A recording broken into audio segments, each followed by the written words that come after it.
What is up, everybody? I'm Get Flanked, and Ubisoft was nice enough to give me early access to North Star, and there are a lot of changes. I'm going to be showing you as many of them as I can cram into one video right now. Okay, we're going to be going over the new operator, of course, that's Thunderbird. You're going to be seeing some background gameplay of her. We'll talk about her a little bit, break her kit down. We're also going to be talking about a huge nerf to Ash. Her recoil got changed on the R4C. I'll be showing you the before and after recoil on that, as well as the Bearing 9, the SMG-12. A couple of different weapons have had their recoil changed. We're going to be talking about the attachment, the barrel attachments, how they're changing. Bulletproof cameras are getting a huge buff. Evil Eyes mirror windows are getting nerfed.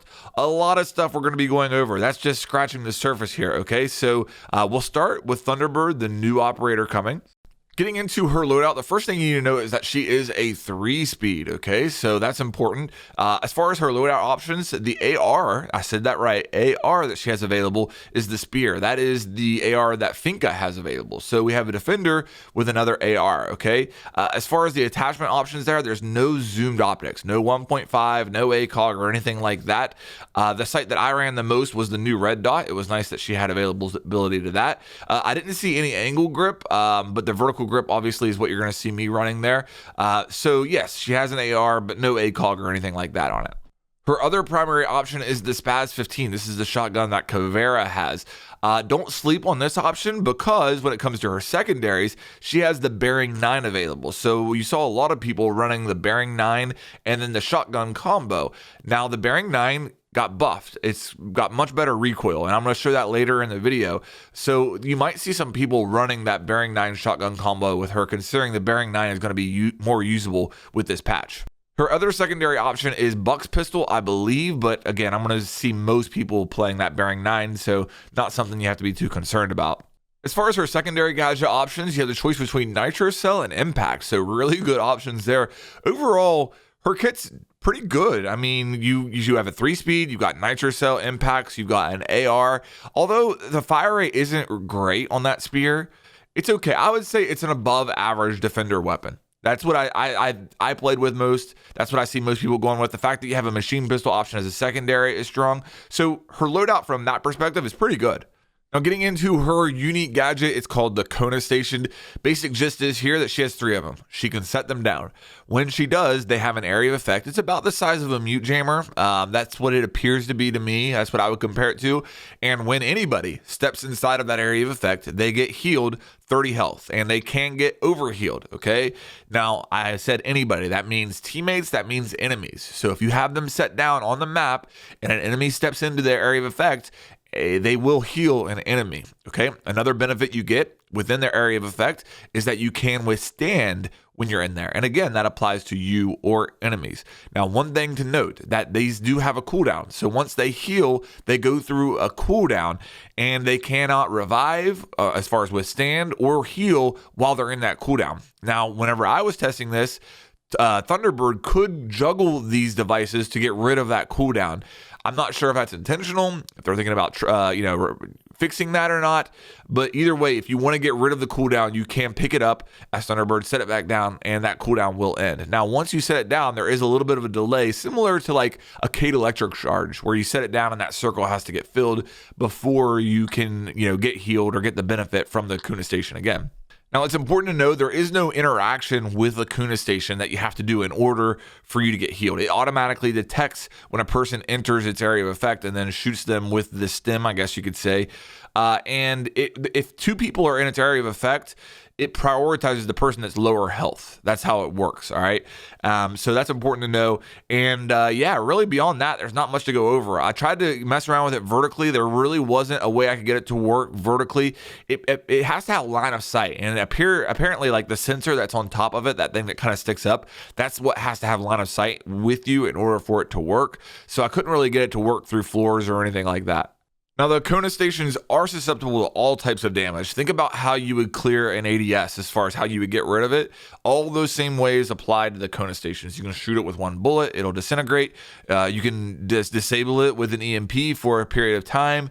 Explosive damage gets rid of it. That's the best way I can compare it. Any way that we would normally destroy an ADS will destroy one of the Kona Stations. That's really all I wanted to go over as far as Thunderbird. She's got a strong loadout. She's a 3-speed. Her gadget I'm not sure about, especially when you consider Doc's already on defense. And the fact that it can heal attackers. It's very likely to actually heal attackers if you have them set around the objective and the attackers get sight control.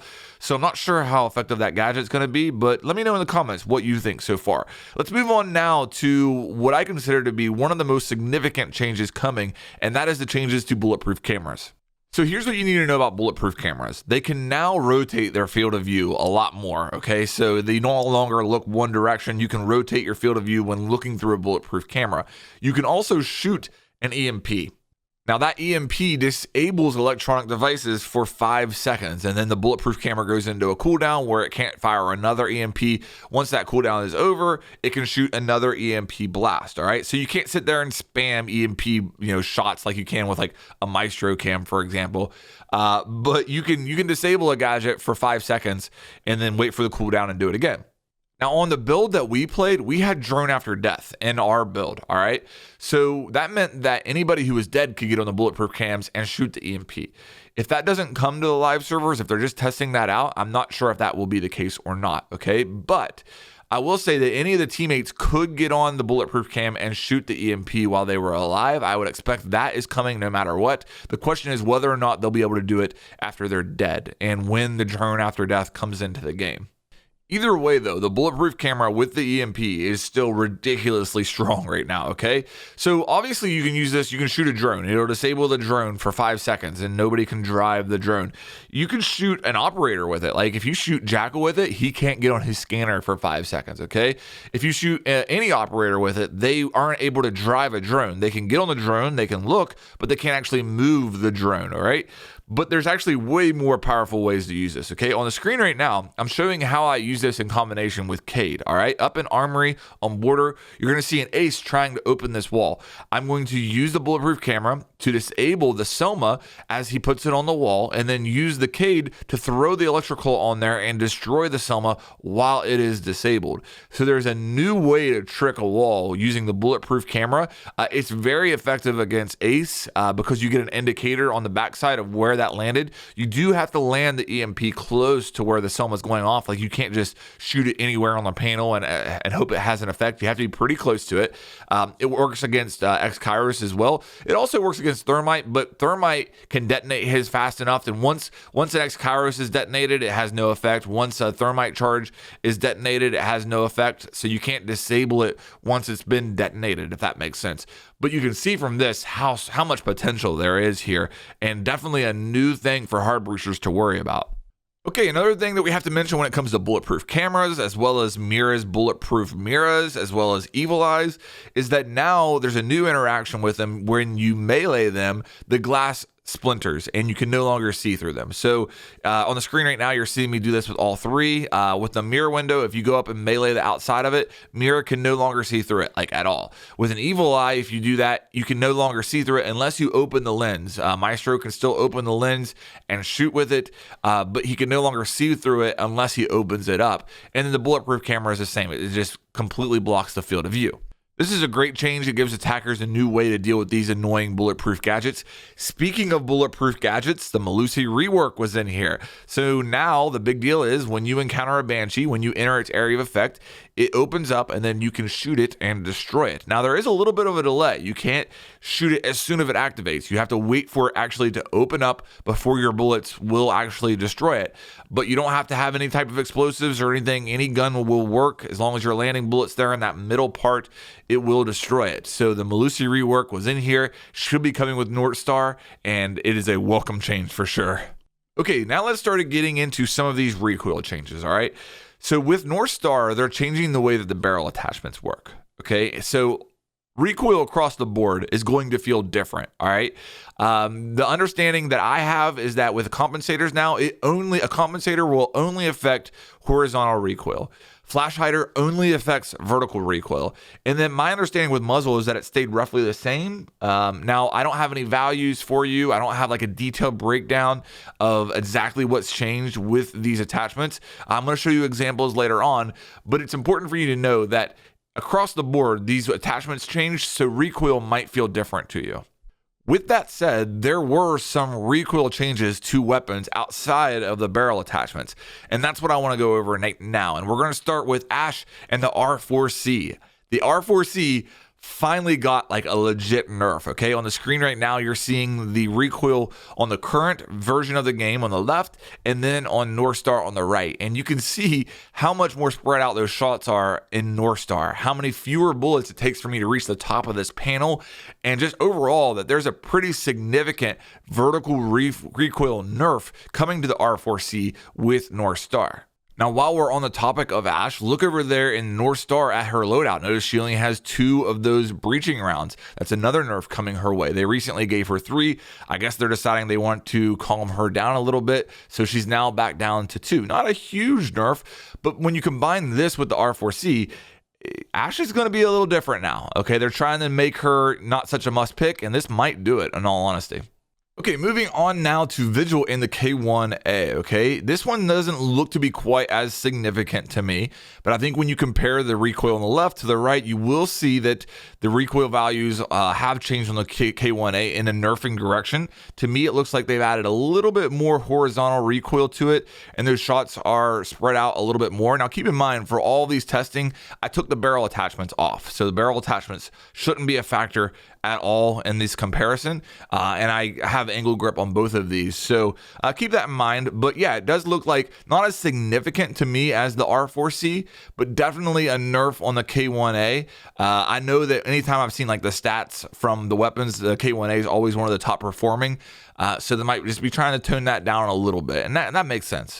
All right, next up, let's get into the machine pistols, and we'll start with the Bearing 9. I mentioned that there's a buff for it earlier. You're going to see the comparison here, and I do think that you can tell there's less horizontal recoil. Still a lot of vertical recoil, but when you look on the right there, for the most part, it's only shooting straight up, and you don't get those wild kicks to the left or the right with it. You know, so to me, it does look like they've buffed the Bearing 9 pretty substantially. I mean, better players can handle vertical recoil pretty well. It's usually the horizontal recoil that they have more trouble dealing with. So I think that's a huge buff. Next up, we have the SMG-12, and kind of the same deal here. It just looks to me like it doesn't have as much horizontal recoil in North Star.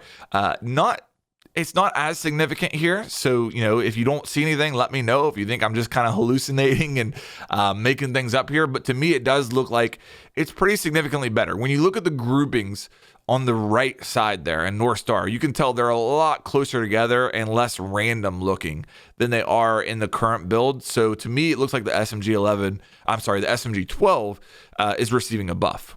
All right, the last recoil comparison you're going to see is actually Ella and her Scorpion, and I don't think there's any changes to the actual recoil, but I wanted to show you a before and after with the compensator. So with this one, I have the compensator on both, and I just wanted to see if the compensator is going to make a bigger effect. You can judge for yourself here. I don't see that big of a difference. Maybe a little bit better on North Star, so maybe compensator helps a little bit more than it used to as far as horizontal recoil goes. I'm not sure. You can judge for yourself, but I just wanted to kind of show that to you and see if you noticed anything that I didn't. All right, so as that's wrapping up, there's 2 more changes coming to North Star that I wanted to mention. First of all, you've seen it throughout the gameplay. There's no more dead bodies. Now whenever you get a kill, instead of a dead body ragdoll laying on the ground, you get an operator icon. And this is probably going to be met with some controversy, I guess. You know, some people want their realism. But the problem was that the dead bodies were client side. And so you would have situations where a body would be covering up a hatch or something like that. And it would be different depending on whose screen you were looking at. And that really affected the competitive integrity of the game. So this is a good change from that perspective. Let me know what you think about that down below. The last thing I'll mention here is that Zero received a buff with his cams, and that his cams can now send out a shock that destroys the device, and then it will recharge after a cooldown, similar to Twitch. Okay, it doesn't have like the 3 charges like Twitch does, but now once you shoot something with his cam, it'll recharge after a cooldown, and you can destroy more than one device per cam over time. So that's a pretty significant buff there. I don't have gameplay footage of that, I apologize, but I wanted to make sure you were aware of that. Woo! Okay, so I think that's all of the substantial changes that I caught, at least. Now, there may be some stuff in there that I missed, but needless to say, there's a lot of big stuff coming. New operator seems okay, But I think the really big aspect of North Star will be, the big changes to the Bulletproof camera, the gadgets, the Melusi rework. If Drone After Death comes, that's one of the biggest changes this game has ever seen. I'll probably make a separate video on that topic alone later on down the road. Let me know what you think down in the comments. What do you think about North Star? What do you think is the most significant change coming? I'll be reading through those. If you enjoyed this video, please make sure that you like and subscribe, and I'll have more coming your way here soon.